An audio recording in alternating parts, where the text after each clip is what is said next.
Buenas tardes con todos. El día de hoy vamos a conversar sobre los nuevos lineamientos según la resolución ministerial 448-2020 MINSA. Agradecer la invitación de nuestros amigos de CSO. Esta resolución, la 448-2020 MINSA, se publicó en edición extraordinaria el día martes 30 de junio, ¿no? Y el anexo fue publicado al día siguiente, el 1 de julio. Entonces, tenemos pocos días de la promulgación de esta resolución ministerial, que entre los temas y las novedades que trae es, pues, el tema de la derogación de la resolución ministerial 239-2020 MINSA, que hasta el 30 era la ley macro para la realización del plan de prevención y control de COVID. Novedades. Vamos a conversar algunas de las novedades y quería primero centrarme en el ámbito de aplicación. A diferencia de la 239 que detallaba el tema, por ejemplo, de servidores públicos, esta resolución viene a señalar que es de ámbito de aplicación para el sector público a todas las entidades del sector público, sin diferenciar esos términos. Y respecto a las actividades privadas que también detallaba, a quienes ha agrupado ahora de manera general, coloca a las personas jurídicas que desarrollen actividades económicas en el sector privado, ¿no? Es conservando lo mismo para el ámbito de aplicación, para el tercer ámbito de aplicación, ¿no? Que señalaba expresamente personal con vínculo laboral y contractual en el sector público y privado. Ese tercer inciso sobre el ámbito de aplicación sí se ha conservado, sin embargo, estos dos fueron modificados. Otras novedades que trae esta resolución ministerial son las definiciones. Algunas se han modificado, se ha dado más detalle de ellas, ya las vamos a revisar una por una, y en otros casos se han agregado nuevas definiciones. Respecto al aislamiento de COVID, sí, la anterior resolución ministerial nos señalaba que se definía como aislamiento COVID. Ahora ya es una definición más detallada, y que dice lo siguiente, ¿no? Es la intervención de la salud pública por el cual una persona con sintomatología, confirmada o no, de COVID-19, se le restringe el desplazamiento y se le separa de las personas sanas para evitar la diseminación de la infección por 14 días desde el inicio de los síntomas, suspendiendo todas las actividades que se realizan fuera del domicilio, incluyendo aquellas consideradas como servicios esenciales, ¿no? Entonces, las empresas que no han tenido el tema de la suspensión de sus actividades por ser actividades esenciales, también eran incluidas, ¿no? Tenía que esa persona aislarse. No decía ese detalle expreso en la anterior definición y esta sí nos trae ese detalle. Adicionalmente se recomienda, y aquí está la palabra, se recomienda la restricción del contacto. Es una novedad también de esta resolución que hablamos de ante un caso, el aislamiento por un caso sospechoso y también por el tema de contacto. Con los otros cohabitantes del hogar por 14 días desde el inicio de los síntomas o confirmado el diagnóstico del COVID-19. En el caso de las personas que presenten complicaciones y son internadas en un hospital para su tratamiento, se mantiene en un área separada de otros pacientes por un lapso de 14 días contando a partir de la fecha de inicio de síntomas, ¿no? Entonces ya viene el detalle de los supuestos de aislamiento, lo que no sucedía en la anterior resolución que hablaba sobre el aislamiento en general. Otra definición que también se modifica es el alta epidemiológica. Habla ya de transcurrido 14 días luego del inicio de síntomas, el caso estará en condiciones de alta desde el punto de vista epidemiológico, siempre y cuando clínicamente se haya recuperado. Según el documento de prevención, este documento pues también ha sufrido varias modificaciones y será la última versión la que se aplique, ¿no? También hay el detalle del alta epidemiológica. Esta sí es una definición adicional, porque a diferencia de las otras, sí existían y ahora solo se han detallado supuestos determinados. Pero en esta resolución, la 448, se nos establece una definición de barrera física para el trabajo. Y señala que son los elementos que disminuyen el riesgo de contacto directo entre dos o más personas y que contribuye con el objetivo de reducir el riesgo de transmisión. Y justamente respecto a este objetivo de riesgo de transmisión es que vamos a verificar más adelante también modificaciones en los niveles de riesgo, ¿no? Señalando pues que muchos puestos que hasta la resolución 239 pueden haber sido considerados por los profesionales de la salud, sean médicos ocupacionales o enfermeras, como puestos de mediano riesgo de exposición, pues ahora tras este cambio se tendría que evaluar una nueva calificación, ¿no?, del nivel de riesgo. Incluso muchos de ellos podrían considerarse que ya serán de riesgo bajo de exposición. Esta también es una novedad, se detalla el tema de definición de caso sospechoso. Señala pues que de acuerdo a la alerta epidemiológica emitida por el CDC del Ministerio de Salud vigente, ¿no? Hay que señalar también que esta resolución, a diferencia de la anterior, no detalla un procedimiento, por ejemplo, de aislamiento, sino dice y hace referencia a las normas de salud, ¿no?, que serán actualizándose poco a poco. Por eso es que ahora no señala que al llamar, por ejemplo, en la anterior decía llamar, contactar, verificar el tema de la vigilancia. Ahora se hace referencia de manera general al procedimiento que se tiene que hacer frente al caso sospechoso.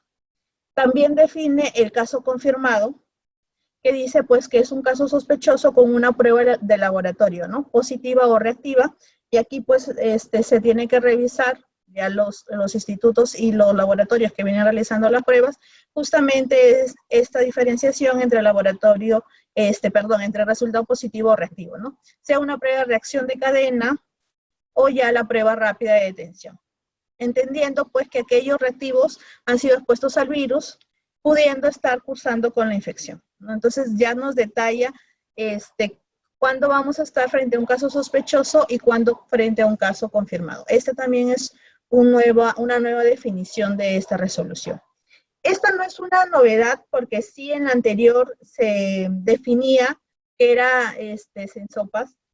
Entonces señalaba pues que era una unidad orgánica del Instituto Nacional y llegaba hasta el tema de un asesoramiento técnico, ¿no? Como sabemos, pues después de la 239 se dieron resoluciones adicionales en las cuales se fue dando mayor atribución a esta unidad orgánica. Y aquí señala expresamente la última, ¿no?, la resolución 377, en la cual se encarga de manera expresa la administración del registro del plan para la vigilancia, prevención y control del COVID en el trabajo, ¿no?, a través de su sistema integrado, ¿no?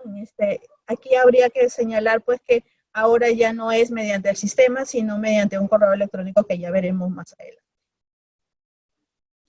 Novedad también, y esta definición es nueva para el tema de los lineamientos, que es la diferencia pues de contactos cercanos y contactos directos, ¿no? Entonces señala 3 supuestos: aquel que comparte o compartió el mismo ambiente de un caso confirmado en una distancia menor a 1 metro por al menos 60 minutos, sin ninguna medida de protección, ¿no? Antes el tema de cadena de contacto se señalaba, pero no se indicaba expresamente los supuestos o qué parámetros se tenía que verificar para determinar si había un tema de contacto o no. Ahora ya esta resolución nos trae estos supuestos, ¿no? Otro supuesto que indica es que tuvo contacto directo con secreciones infecciosas de un caso confirmado de COVID. Y finalmente, pues hace referencia al personal de salud y dice que el personal de salud que no ha usado equipo de protección personal o no ha aplicado el protocolo para colocárselo, quitarse y desechar el EPP durante la evaluación de un caso confirmado, ¿no?, por el tema de la contaminación. Entonces ya nos trae aquí supuestos que se considerarán pues para realizar la cadena de contacto. Esto, por lo tanto, también tiene este símbolo de suma porque es una definición adicional que nos trae esta resolución. El tema de la definición de la cuarentena ya existía en la antigua resolución ministerial, sin embargo, acá también trae precisiones, ¿no? Y señala que es aquel procedimiento por el cual a una persona sintomática se le restringe el desplazamiento fuera de su vivienda o donde está pasando la cuarentena, ¿no?, por el lapso de 14 días. Y pone el tema o menos según sea el caso. Entonces también tenemos este detalle de la definición de cuarentena. Existe una definición de una lista de chequeo y esto es básicamente porque uno de los anexos adicionales que trae la resolución 448 es este anexo de chequeo, lista de chequeo COVID-19, que ya lo veremos que es un anexo 4, amplio con todo el tema de los lineamientos que se tienen que cumplir, ¿no?, por parte de la empresa. Esto sí, teníamos la definición en la antigua resolución, el tema de mascarillas. Se colocaba el tema de que era una mascarilla comunitaria, que era una mascarilla quirúrgica, se añadió el término de descartable. Y además hemos señalado aquí en este cuadro las modificaciones del anexo relacionado al EPP, ¿no? Entonces señala aquí pues que la mascarilla comunitaria es aquel equipo de barrera de tela y reutilizable. Esto es importante, ¿no?, porque lo diferencia de la quirúrgica, que efectivamente es descartable, y cumple con las especificaciones descritas, y ahí está las especificaciones descritas pues que vienen cumpliendo las personas que están elaborando este equipo de protección personal, ¿no? Y señala que será obligatorio el uso tanto para el riesgo mediano de exposición como para el riesgo bajo de exposición. Y la mascarilla quirúrgica descartable pues señala pues que es el dispositivo médico desechable que cuenta con una capa filtrante para evitar la diseminación de microorganismos, y señala también el cuadro de EPP que fue modificado en esta resolución, que para aquellos puestos con mediano riesgo, mediano de exposición, serán obligatorias, y para aquellas que son riesgo bajo de exposición se estarán condicionadas a las actividades que realice el personal. Entonces tenemos aquí estas dos definiciones de mascarilla y señala por la obligatoriedad que se tiene que cumplir. Otra novedad de la resolución era lo que les comentaba cuando hablábamos de niveles de riesgo, ¿no? Aquí tenemos los 4 niveles de riesgo, eso no se ha modificado, siguen siendo los mismos: el de bajo exposición, el de mediano, el de alto, el muy alto, ¿no? Siguen siendo los mismos, pero vamos a ver el detalle de cada uno de acuerdo a la resolución que se ha publicado el anexo el 1 de julio, y vamos a comparar con la que teníamos antes. Ustedes pueden ver aquí en el cuadro rojo primero, el primer cuadrante, que en la resolución actual se señala: los trabajos con un riesgo de exposición bajo son aquellos que no requieren contacto con personas que se conozca o se sospeche que están infectados, ¿no?, con el virus, así como el que no tiene contacto cercano y frecuente a menos de 1 metro de distancia con el público general, o el que se puede usar o establecer barreras físicas. Es decir, estamos hablando de aquellos puestos que no van a requerir contacto con personas sospechosas, ¿no? Ese es el primer supuesto. El que no tenga cercano con el público en general, contacto cercano, es decir, que se respete el metro de distancia.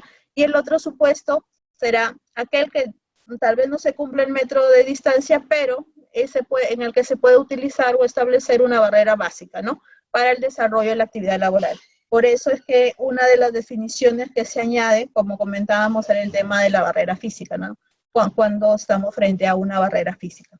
Este es el cuadrante vigente a la fecha. Si nosotros lo comparamos con el que ha sido derogado, que decía son aquellos que no requieren contacto con personas que se conoce o se sospecha que están infectados, ni tienen contacto cercano frecuente a menos de 2 metros, es decir, se reduce la distancia con el público en general, ¿no? Entonces aquí hablamos, si un trabajador tenía un contacto con el público, un contacto frecuente a menos de 2 metros, pues tendría que ser considerado.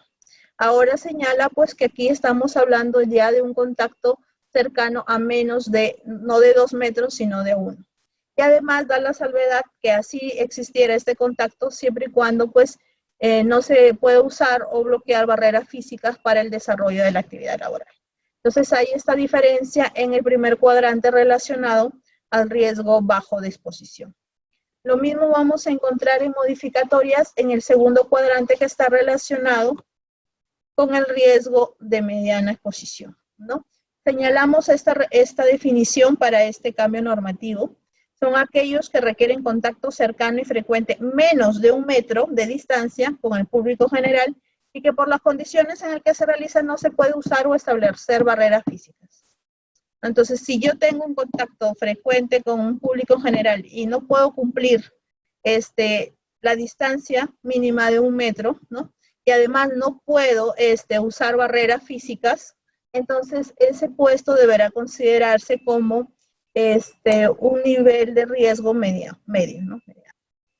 A diferencia de la anterior resolución que teníamos, pues, que eran aquellos que requerían un contacto frecuente o cercano, por ejemplo, de 2 metros de distancia, no con personas que podrían estar infectadas, pero que no son pacientes, o no se conocía una sospecha reportada, ¿no?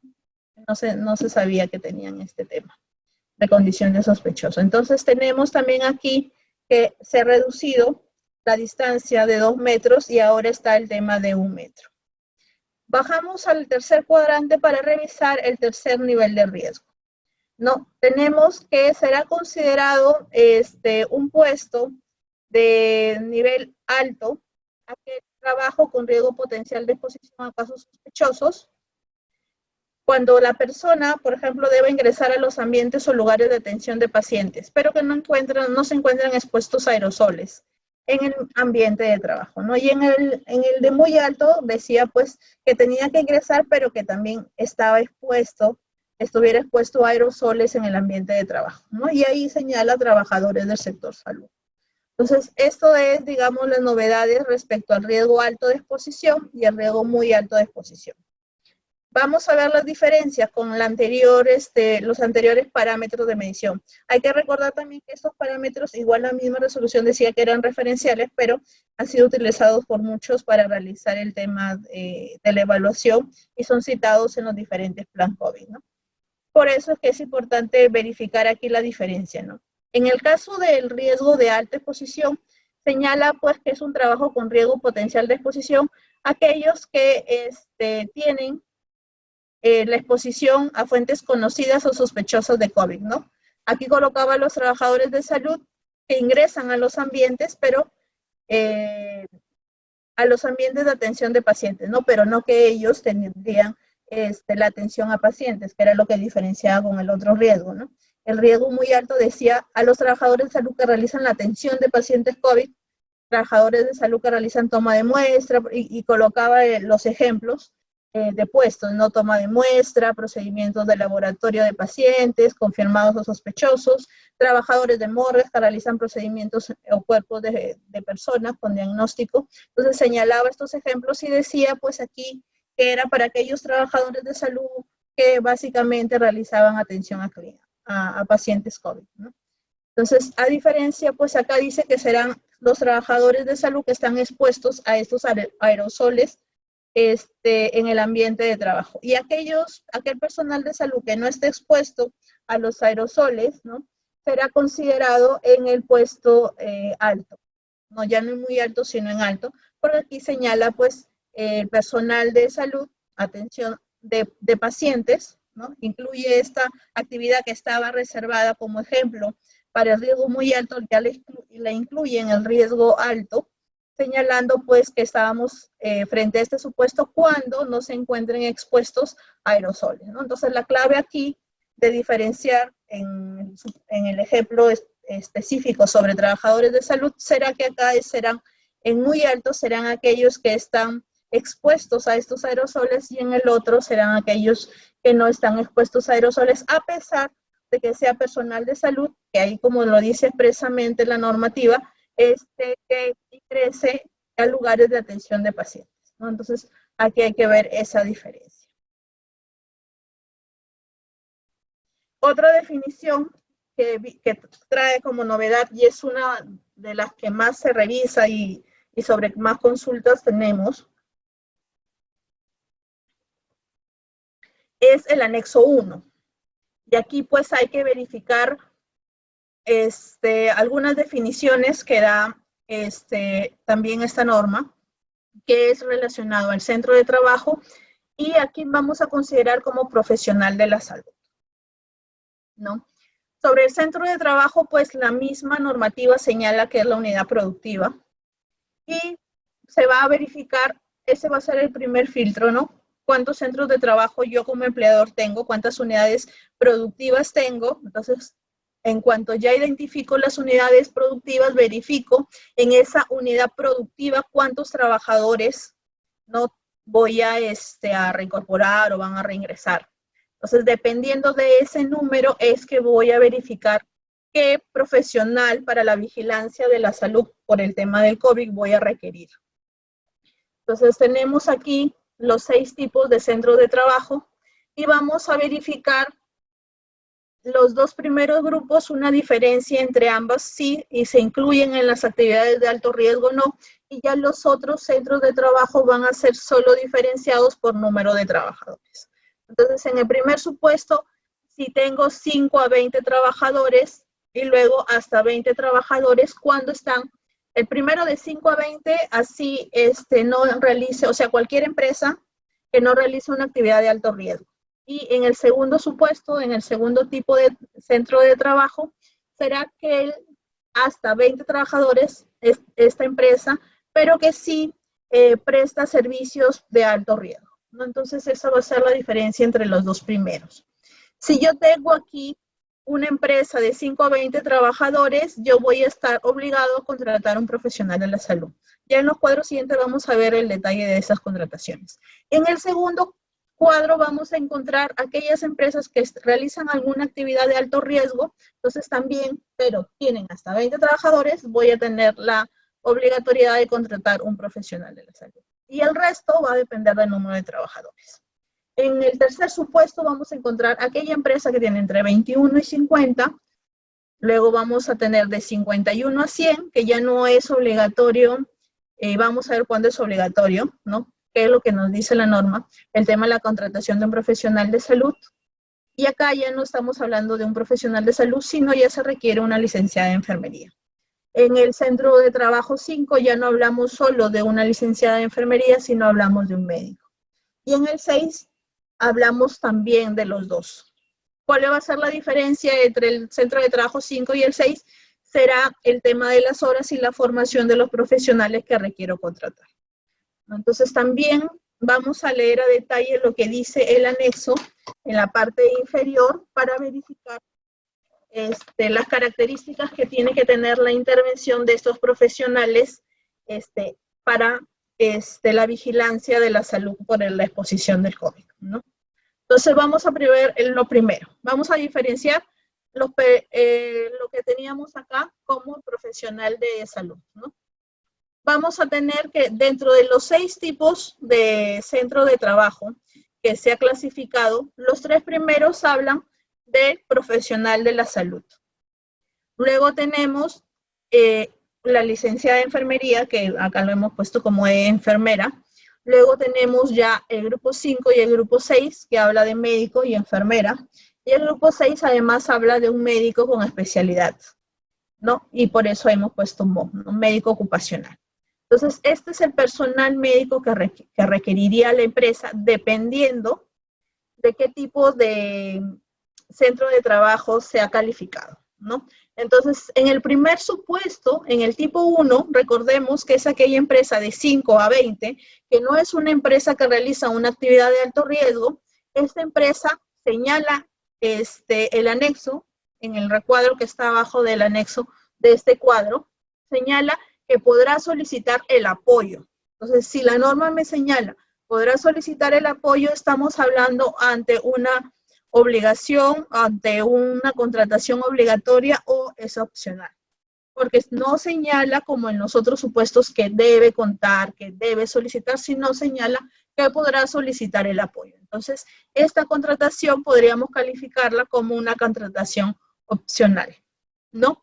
Y aquí, pues, la pregunta es, ¿tiene que realizarse por contrato de trabajo o puede ser por recibos por honorarios, ¿no? O por un contrato civil? En tanto no me señale la obligatoriedad, que sí señale lo otro, que si bien es cierto no señala por contrato de trabajo, pero sí hablamos de debe contar con el servicio y ya con unas horas mínimas, pues podríamos señalar que aquí nos da la opción de poder hacerlo mediante un contrato laboral o un contrato de naturaleza civil.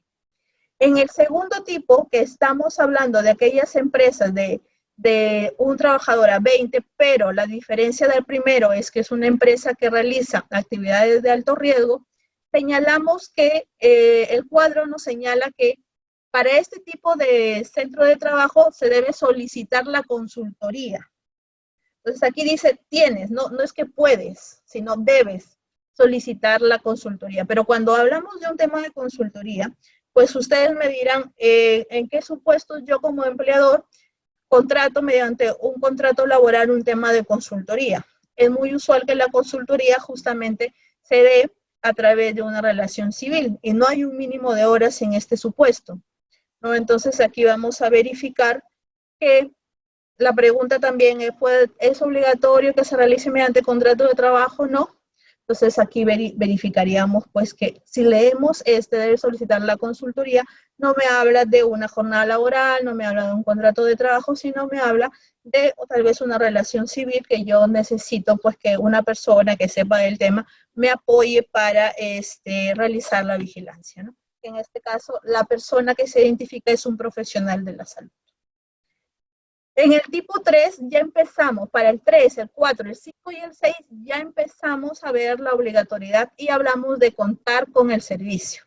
Y además de contar con el servicio, el cuadro detalla el número de horas que tendría que cumplir el personal que está en esta parte, ¿no? El personal profesional de la salud, la enfermera, el médico y la enfermera, el médico ocupacional y la enfermera, ¿no? Entonces, vamos a verificar ya un número de horas determinadas. Por lo tanto, pues aquí habría que diferenciar una contratación opcional y la contratación obligatoria. Y luego, de acuerdo a lo que hemos venido comentando, aquella contratación que tiene que realizarse por una modalidad de subordinación, y cuando hablamos de solicitar consultoría, pues verificaríamos si es posible la contratación fuera de una relación laboral. Porque si la finalidad hubiera sido, también sería que se dé por un servicio con unas horas mínimas, pues hubieran utilizado las mismas palabras que sí se reincide en los demás tipos de centro de trabajo, ¿no? Debe contar con el servicio, debe contar con el servicio, debe contar con el servicio. Y en la parte final debe tener, ¿no? Para aquellas empresas que ya tienen más de 500 trabajadores, como vemos, ¿no? Entonces, vamos recopilando. Yo soy primero como empleador, ¿qué es lo que tengo que detectar? Tengo que detectar cuántos centros de trabajo tengo, ¿no? Cuántos centros de trabajo van a empezar a reactivarse las actividades del centro de trabajo. Entonces, detecto mis centros de trabajo, verifico si estamos incluidos. Bueno, ya se sabe, pues, ¿no? Si realizo una actividad de alto riesgo o no. Verifico el número de trabajadores y en cuanto verifico el número de los trabajadores, voy a empezar a detectar, de acuerdo a este cuadro, a qué persona requiero, a qué profesional voy a requerir para la vigilancia de la salud por exposición al COVID, ¿no? Verifico si lo puedo hacer el empleador, que sí era el supuesto anterior. En la antigua resolución derogada, en la 239, sí había un supuesto en el cual se señalaba que bastaría el empleador, que era justamente para el primer tipo de centro, ¿no? Bueno, además que en este caso se adicionó un tipo de centro más, pero también era que había un cuadro en el cual solo aparecía que el empleador era suficiente para poder llevar a cabo la vigilancia de la salud. En este nuevo cuadro, además que se adicionó un nuevo tipo de centro de trabajo, pues no hay, como ustedes pueden verificar, ningún supuesto en el cual el empleador puede llevar a cabo la vigilancia de la salud solo, ¿no? Vamos a encontrar que tienen que intervenir necesariamente cualquiera de estos tres profesionales: un profesional de la salud, el licenciado de enfermería y el médico. Y ya comentábamos qué es lo que nos dice sobre la contratación. Otro punto que tenemos que verificar va a ser el tema de mínimo. Como les dije previamente, en los dos primeros supuestos del tipo de centro de trabajo tenemos el tema de podrá y el tema de consultoría. No habla de una obligación sobre contar con un servicio. Por eso vamos a revisar ya los supuestos de las horas mínimas de acuerdo a este detalle, ¿no? Dice, para el tipo 3, tu empleador tiene que contratar ese profesional de la salud que además he visto mucho, pero ¿qué profesional de la salud es? ¿Cómo hacemos? ¿De quién estamos hablando? Ya lo vamos a conversar un poquito más adelante. Entonces, este profesional de la salud, yo tengo que contratarlo mínimamente 12 horas semanales. No por mínimo 12 horas semanales. En el cuarto tipo de centro de trabajo estamos hablando que esta enfermera, porque aquí ya no me habla de profesional de la salud, sino de licenciada de enfermería, tenemos que tiene que tener unas 18 horas semanales como mínimo para este centro de trabajo. Cuando hablamos del tipo 5, ya hablamos de que requiero no solo un profesional de la salud, ¿no? Sino también requiero de dos, de un médico y de una enfermera. Y hace la salvedad que estas dos personas tienen que trabajar mínimamente 12 horas cada uno. O sea, no es que digo 12 horas, entonces 6 horas el médico y 6 horas la enfermera, ¿no? Entonces, cada uno es lo que señala el cuadro expresamente.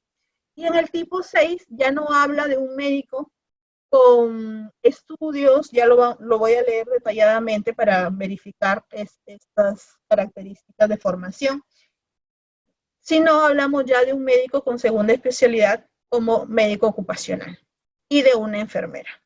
Y señala expresamente que para este tipo 6, es decir, aquellos empleadores que tienen centros de trabajo de 500 trabajadores a más, tienen unidades productivas con este número de trabajadores, pues deberá contar con el servicio de este médico ocupacional con un mínimo de 36 horas semanales y enfermera 18 horas semanales.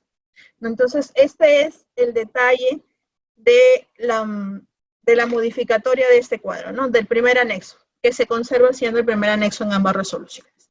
Sobre el primero dice expresamente, bueno, aparte de que podrá solicitar el apoyo profesional de salud y señala aquí como una capacitación otorgada mínima por un instituto de educación superior en salud ocupacional, seguridad y salud, y señala también un tema de gestión de riesgos de desastres, ¿no? Digamos aquí el tema de formación para este profesional de la salud que tenemos acá en el primer tipo de centro de trabajo, en el tipo 1, no me habla de una formación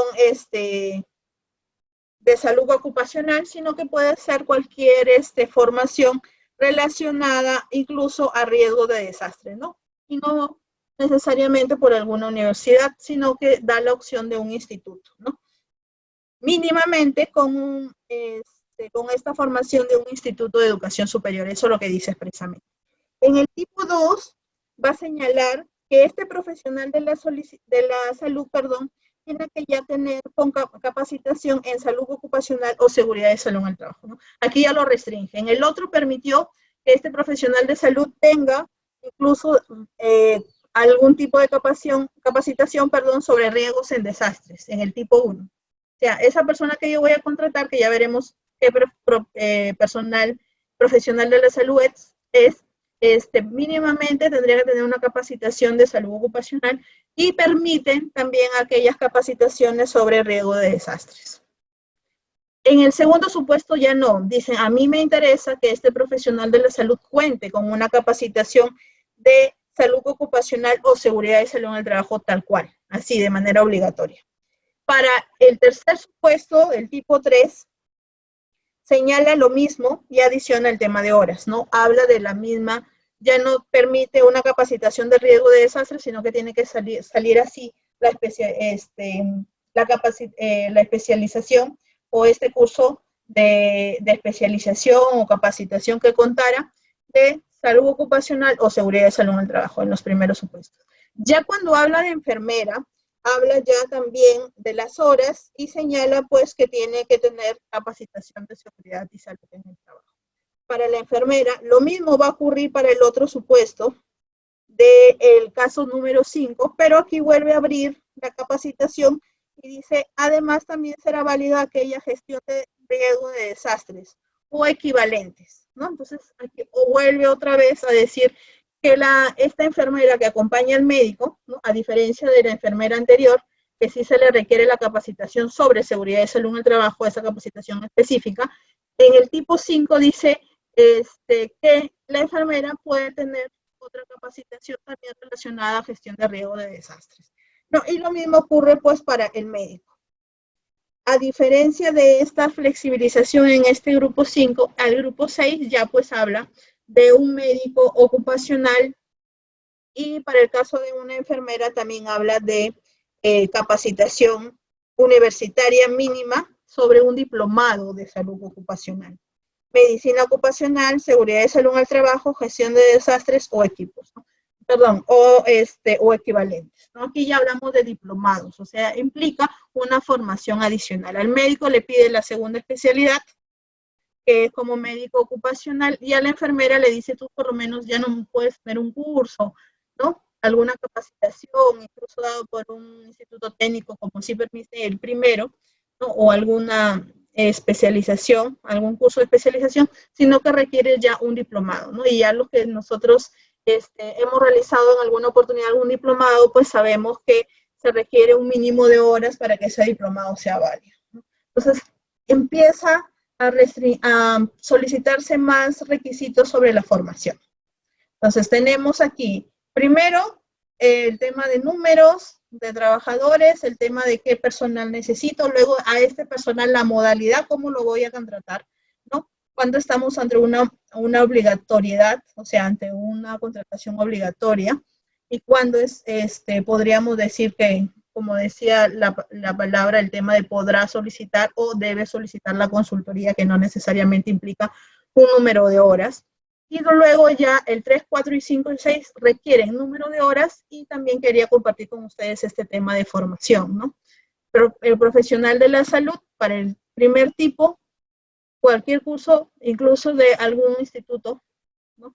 Algún centro técnico de capacitación.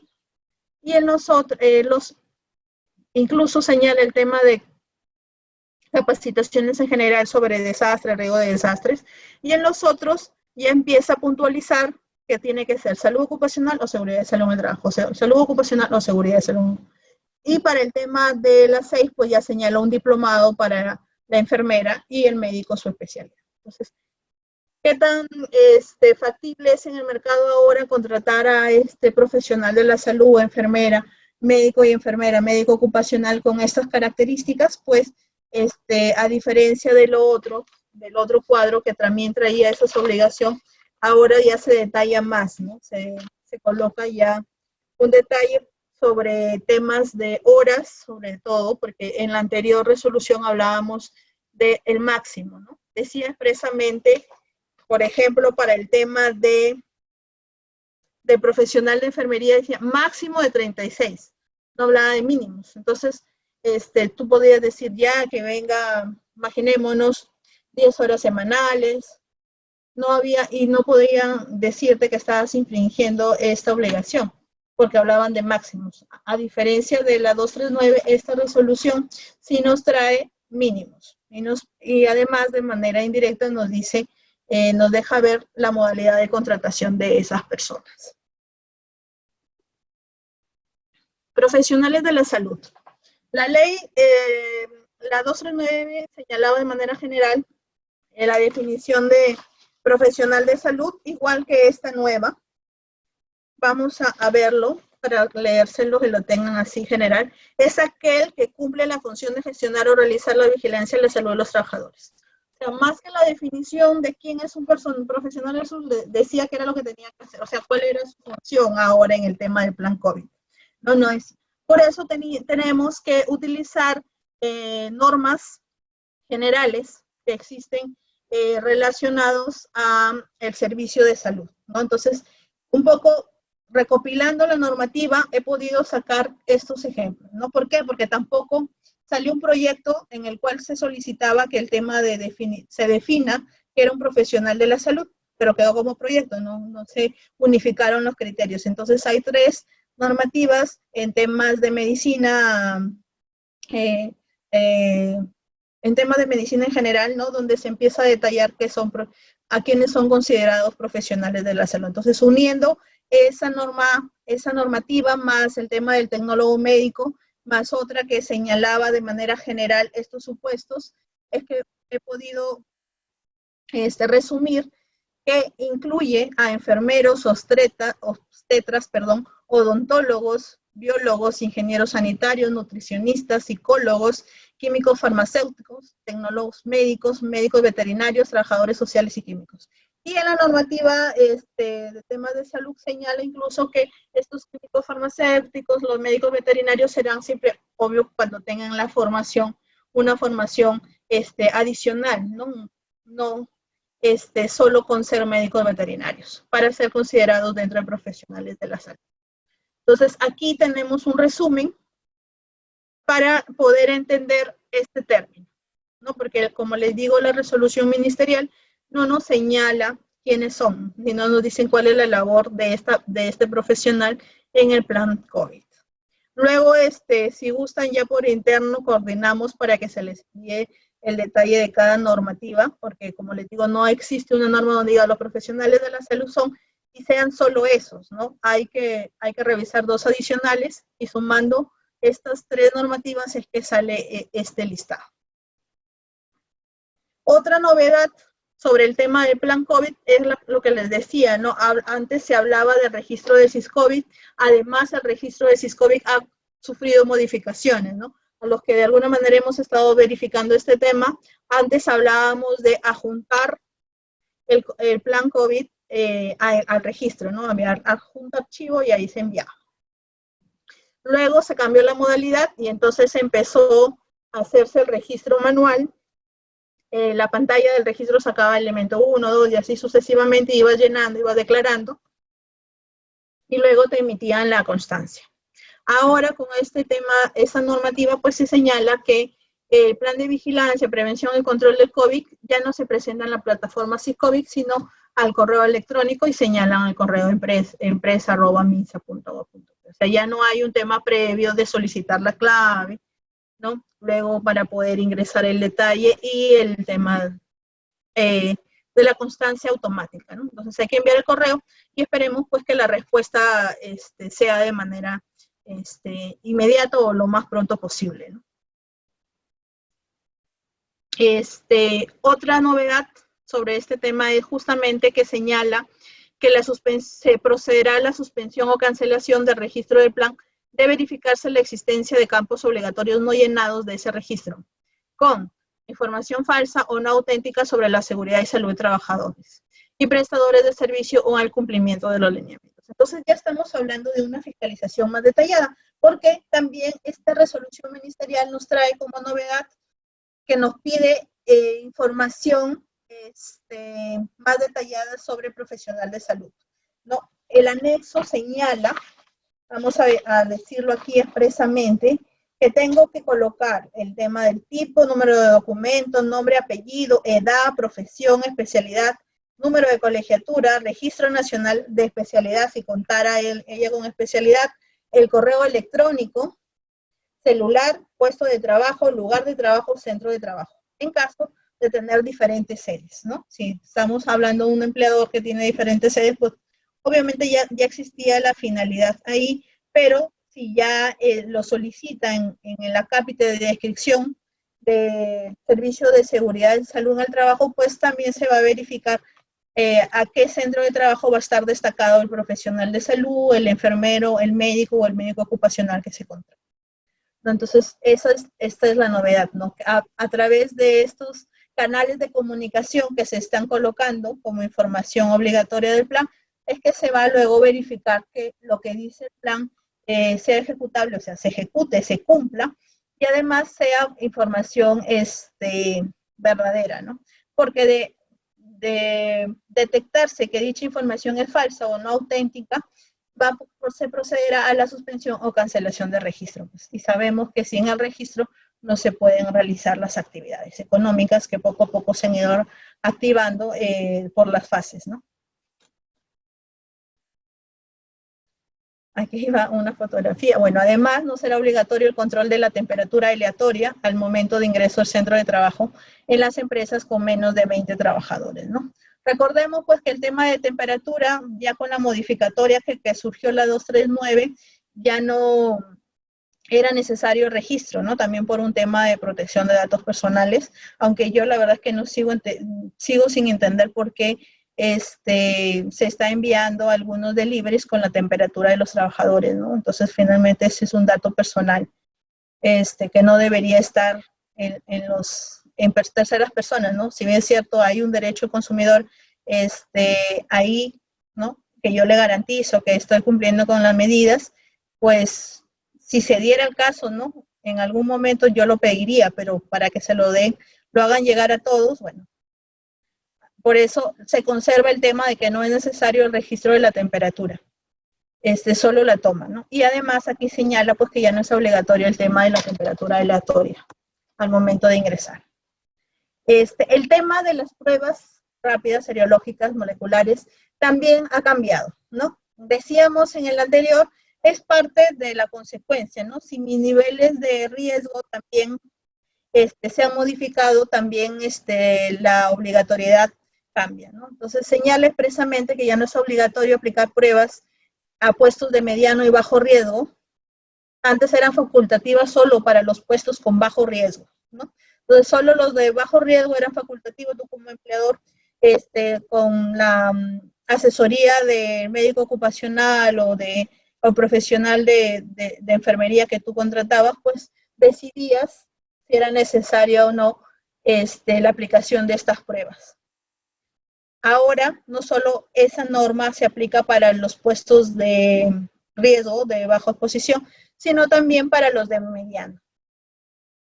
Y luego también habla pues que ya no se recomienda la realización a todos los niveles de riesgo, ¿no? Que hayan presentado previamente una prueba positiva o tengan una alta epidemiológica, ya que el tiempo de duración de los anticuerpos en sangre o la reversión de los mismos es incierta y no indica posibilidad de contagio. Ya es un poco, no es pedir por pedir, ¿no? Sino que ya por la experiencia y todo el tema que se ha ido dando, ya con todos estos meses que han sucedido, pues ya se empiezan a ajustar los criterios, ¿no? Entonces, como la finalidad era pues detectar el caso y aquí señalan pues que ya no es posible por los anticuerpos en la sangre, pues viene sustentada la no obligatoriedad a todos los niveles de riesgo, ¿no? Entonces, antes solo bajos era opcional, ahora no solo para aquellos riesgos bajos, sino también para riesgo mediano de exposición. Entonces, ambos van a ser opcionales. Una novedad y que no tenía en ningún acápite el detalle así expreso sobre mujeres gestantes. Esta resolución ministerial 448-2020, publicada, pues como les decía, en edición extraordinaria, el 30, pero el anexo el primero, señala, para el caso de mujeres gestantes, se recomienda ya no diferir el descanso prenatal, ¿no? Recordemos, pues, que era una práctica, además, muy usada por el tema de unión entre madre e hijo, era el acumular el pre, el post, y además muchas tenían vacaciones, entonces adicional se iba un mes adicional de vacaciones, ¿no? Entonces tenían estos días, más de 4 meses, sumando vacaciones para tener el vínculo entre madre e hijo. Ahora, se recomienda ya no hacerlo, ¿no? Se señala, pues, que por la posibilidad de que se presenten mayor complicaciones en este periodo, se respete que el pre no se acumule al post, ¿no? El pre se pueda disfrutar en el momento que tiene que disfrutarse de acuerdo a la fecha probable de parto. También señala que sobre el tema de las gestantes y adiciona, mujeres en lactancia deberán efectuar preferentemente trabajo remoto y de no hacerlo, evitarán áreas de exposición al público, ¿no? Recordemos que no teníamos ninguna normativa en seguridad y salud en el trabajo sobre riesgos a los que puede estar expuesta una mujer embarazada desde hace mucho tiempo. Entonces, esta vez, para el tema del COVID, sí se ha visto pues la necesidad de colocarlo, ¿no? Decían trabajadores, mujeres gestantes, trabajadores justo siempre con el grupo de riesgo, ¿no? Esta vez se ha tomado el detalle de decirlo expresamente para el tema de mujeres gestantes y en lactancia. El tema de la preferencia al trabajo remoto, ya que leer bien esta indicación, ¿no? Porque muchas veces pues decimos, no, pero ahí dice que tienen que darme trabajo remoto. No, habla de preferencia, ¿no? Y si no fuera posible por la misma naturaleza de las labores, la actividad que realiza el empleador, pues señala pues que si no es posible el trabajo remoto, evitará áreas de exposición al público, ¿no? Entonces, si yo soy una persona administrativo, la empresa cumple con todos los lineamientos, se ha dado el tema de la correcta evaluación de exposición al riesgo del virus, del COVID, bueno, el COVID es la enfermedad, perdón, del virus SARS, no tendría por qué decir, no, a mí la norma me dice que yo como embarazada no debo venir a trabajar, ¿no? Entonces, la obligación que se le da al empleador que tiene que cumplir es justamente evitar el área de exposición al público, ¿no? Se da preferencia al trabajo remoto, pero si no se pudiera, pues tenemos la otra opción. Otro párrafo destinado a mujeres embarazadas es este, ¿no? Que dice que el caso de trabajadoras que se encuentran en estado de gestación o presenten alguna incurrencia en el embarazo, el médico ocupacional determina si puede permanecer o no en el trabajo, debiendo cautelar la salud y vida de la trabajadora y la culminación satisfactoria de su embarazo. Entonces, así, no igual, pero también, al igual que para el personal grupo de riesgo, interviene también aquí el médico ocupacional, ¿no? Será él quien determine si permanece o no en el trabajo la persona, ¿no? Entonces, hoy por hoy, pues, las mujeres tendrían, justo una consulta era, ¿existe la obligación de que ella me notifique que está embarazada?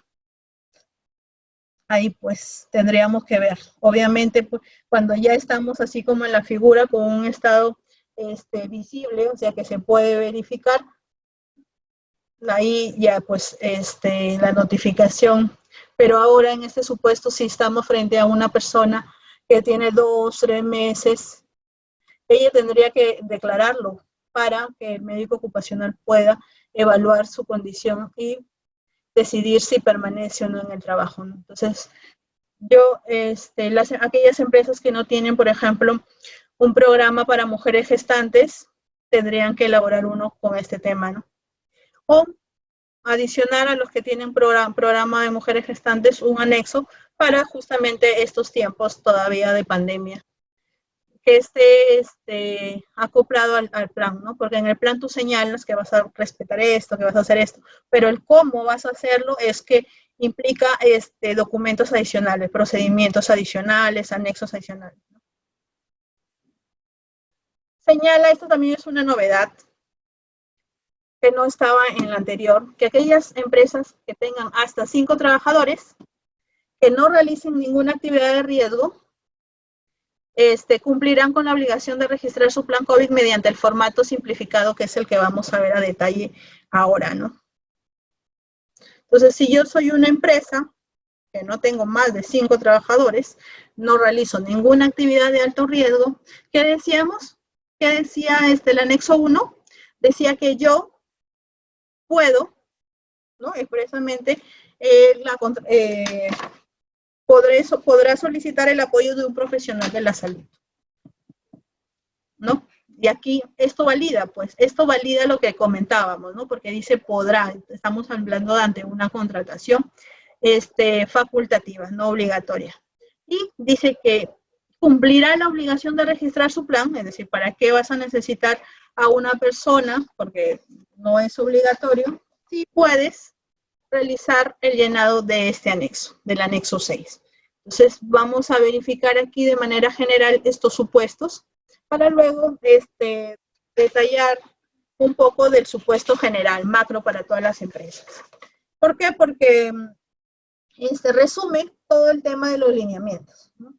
Ayuda mucho, siempre en algún momento, en alguna otra capacitación, siempre les cuento sobre la lista de chequeo, ¿no? Las listas de chequeos son un buen instrumento en temas del sistema de gestión de seguridad y salud en el trabajo.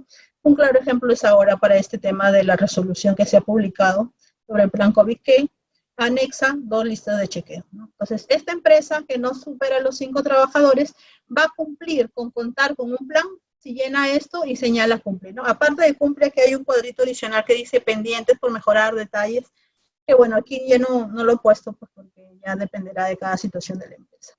Entonces, el primer elemento que vamos a revisar ahí es la limpieza del centro de labores, ¿no? Vamos a verificar aquí si la empresa cumple con la limpieza del centro de labores. Recordemos que también la empresa tiene que tener un procedimiento, un cronograma adicional donde señale cada cuánto tiempo se va a hacer, tanto la limpieza del centro de labores como la desinfección.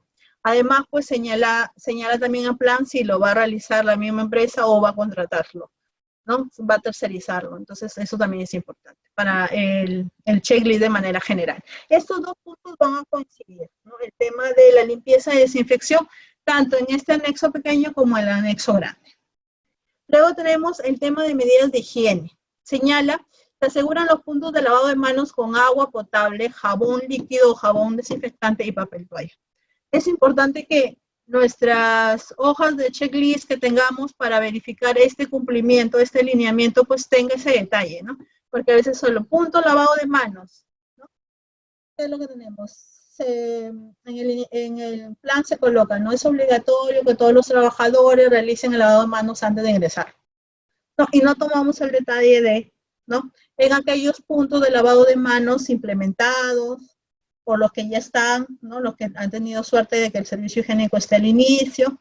Entonces, se coloca solo el tema de punto de lavado de manos y se olvida que por lineamiento, por norma, obligación, este punto de lavado de manos tiene que tener agua, obviamente porque es punto ya de lavado, pero tiene que tener jabón líquido, el jabón desinfectante y el papel toalla. Y se tiene que hacer la verificación de estos implementos.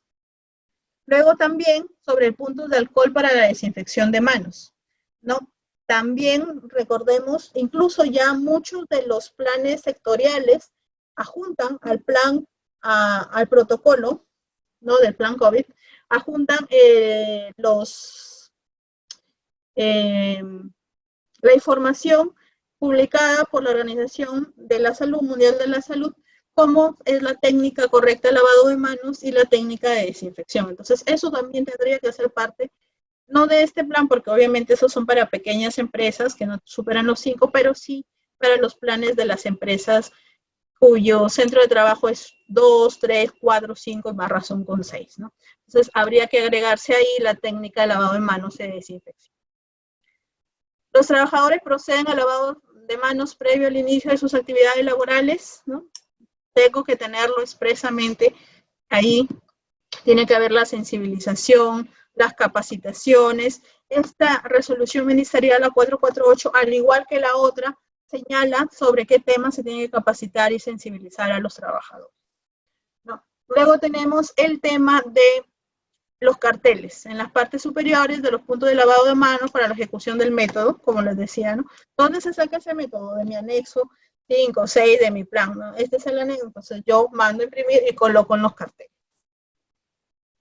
Otro tema que habla sobre la sensibilización es difundir información sobre el coronavirus y medios de protección laboral en lugares visibles, ¿no? Todos estos, algunos utilizan vitrina, otros banners, lo que fuera, pero la finalidad es justamente difundir la información sobre el coronavirus. Esto también, la lista de chequeo para una empresa general, que es la lista de 4, también lo tenemos expresamente así, ¿no? Se difunde información de coronavirus y medio de protección en lugares visibles.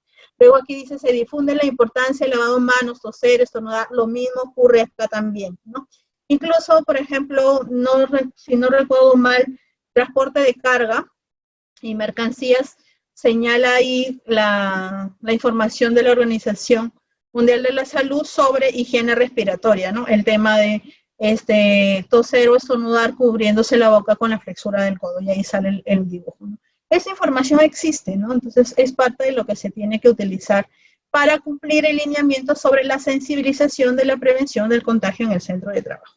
Luego dice aquí, todos los trabajadores utilizan mascarilla de acuerdo al nivel de riesgo del puesto de trabajo. Lo mismo señalan aquí, todos los trabajadores utilizan mascarilla de acuerdo al nivel de lo mismo, ¿no? Entonces, con esto, una empresa que no tiene más de 5 cumpliría. Y una empresa general, más de 5 trabajadores, si a estos 3 puntos de la sensibilización aumenta el punto de se facilitan medios para responder las inquietudes de los trabajadores respecto al COVID, estaría cumpliendo también este lineamiento de sensibilización, ¿no? Entonces, si mi empresa tiene más de 5, yo tengo que verificar qué medios de comunicación voy a implementar para que mis trabajadores, cualquier inquietud que tengan, ¿no? Porque ahora hay mucha información, pero hay que verificar cuál es la información por autoridades competentes, ¿no? Entonces, ¿tienen alguna duda? Yo, empleador, tengo que expresamente dice facilitar medios para responder esas inquietudes relacionadas al tema del COVID. Veamos medidas preventivas. Aquí tenemos 4 y también acá estas 4 se repiten y agrega 2 más, ¿no? ¿Qué es lo que dice aquí? Dice, se cumple con el distanciamiento de 1 metro entre trabajadores, además del uso protector respiratorio, mascarilla quirúrgica comunitaria. No recordemos que también ese día que el primero que salió el tema de la derogatoria de la 239 mediante esta resolución 448-2020. También se publicó otra sobre el uso del protector facial obligatorio, ¿no? Entonces aquí ya está el tema, ¿no?, del protector respiratorio. Acá lo mismo para la empresa del régimen general habla igual. Luego dice, existen medidas de protección a los trabajadores en puestos de atención al cliente, habla sobre barreras básicas, barreras físicas, que era lo que decíamos, que es la definición que también se ha implementado. Lo mismo ocurre también en el anexo 4 para una empresa de más de 5 trabajadores. Se evitan conglomeraciones durante el ingreso, lo mismo lo vamos a tener acá. Se establecen se evitan conglomeraciones durante el ingreso y salida. Luego hablamos ya sobre medidas preventivas colectivas. Pero antes de eso, en el checklist para una empresa general habla sobre el tema de puntos estratégicos de acopio, de entrega de PP, que el LPP se entrega de acuerdo al riesgo, cómo tiene que utilizar el trabajador correctamente el EPP, y en la última medida sí coinciden sobre medidas preventivas colectivas, ¿no? Talleres sobre primeros auxilios psicológicos. Estuve verificando, por ejemplo, que el Instituto del Ministerio de Salud tiene incluso ya algunos videos detallando sobre primeros auxilios psicológicos. Es importante para aquellas empresas pues, que no tienen un presupuesto para tal vez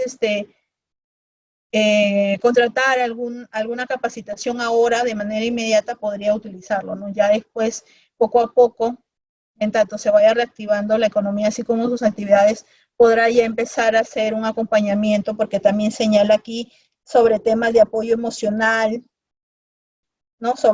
Aparte de los primeros auxilios psicológicos, sobre el tema del apoyo emocional, ¿no? Porque ya el apoyo emocional no es así una información general, ¿no? Sino que ya va a depender de cada trabajador, de sus condiciones personales, ¿no? Para poder realmente dar un apoyo emocional. Lo digo porque cuando estaba verificando estos ayudas que ha implementado la autoridad, muchos decían, no, pero no es lo mismo que lo haga alguien, tiene que ser algo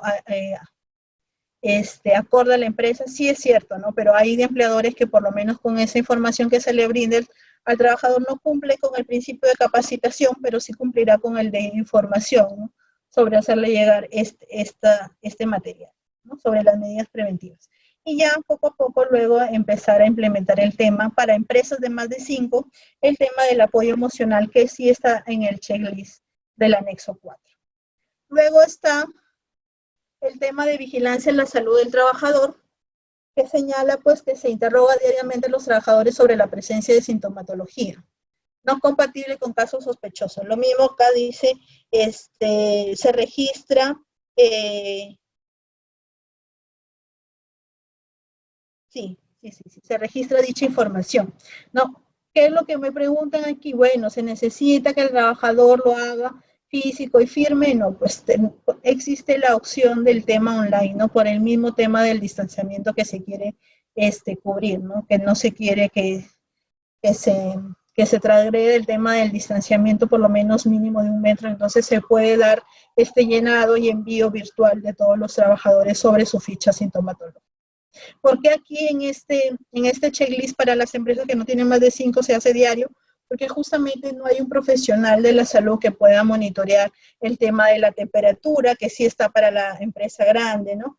Que tiene más de 5, el tema sobre los síntomas, el tema sobre la salud mental, y ya empieza a verificarse, ¿no? El caso de aislamiento, todo el tema del ingreso y reincorporación.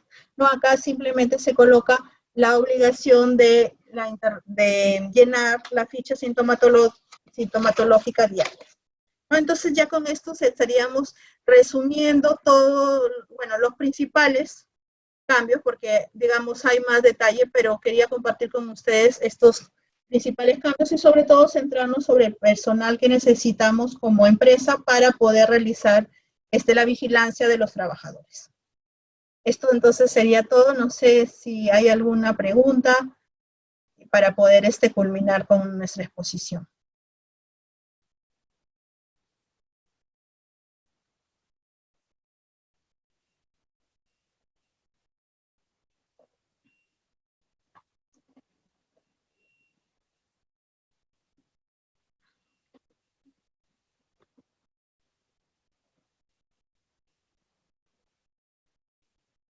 Ya. Esto dice también de riesgos. Lo voy a leer expresamente. Dice, me preguntan, en el tipo C, cuando indica que la enfermera debe contar, tener un diplomado, solo se considera en salud ocupacional o puede ser en riesgo de desastres.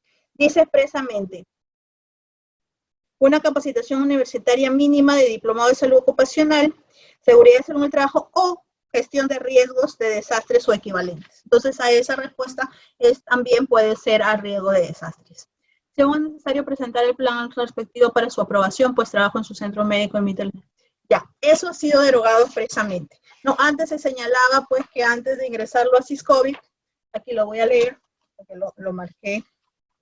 También se señalaba pues que se tenía que registrar previamente, ¿no? Dice, plan de vigilancia en el trabajo debe incluir,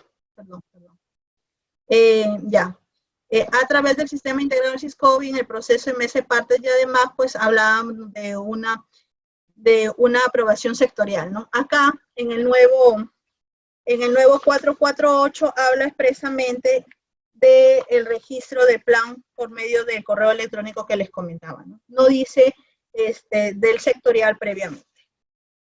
Luego tenemos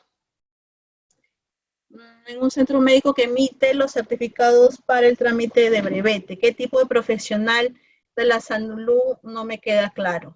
Un centro médico que emite, ya, pero no puedo dar una respuesta general, ¿no? El centro médico tienes que decirme cuántos trabajadores tiene para poder verificar qué tipo de profesional es el que necesita, ¿no? En una oficina por más de 60 minutos, pero con una mascarilla. Justamente como hablábamos del caso de contacto, señala ya un parámetro, ¿no? Igual como les digo, los parámetros, dependiendo de las circunstancias de cada empresa, el médico ocupacional los afina, ¿no? Lo fija. Pero si yo leo acá y dice que es un mismo ambiente, 1 metro por el 60 minutos sin ninguna medida de protección. Si aquí ya hablamos de que existe la mascarilla, ya no estaríamos hablando sin ninguna medida de protección, porque hay la medida de protección del EPP de mascarilla, ¿no? Esta ya está contestada anterior, entonces ya con esto culminaríamos. Muchas gracias por compartir estos minutos con nosotros y esperemos por reunirnos en algo, para comentar cualquier otra novedad sobre el tema de lineamiento de COVID o seguridad de salud en el trabajo. Muchas gracias.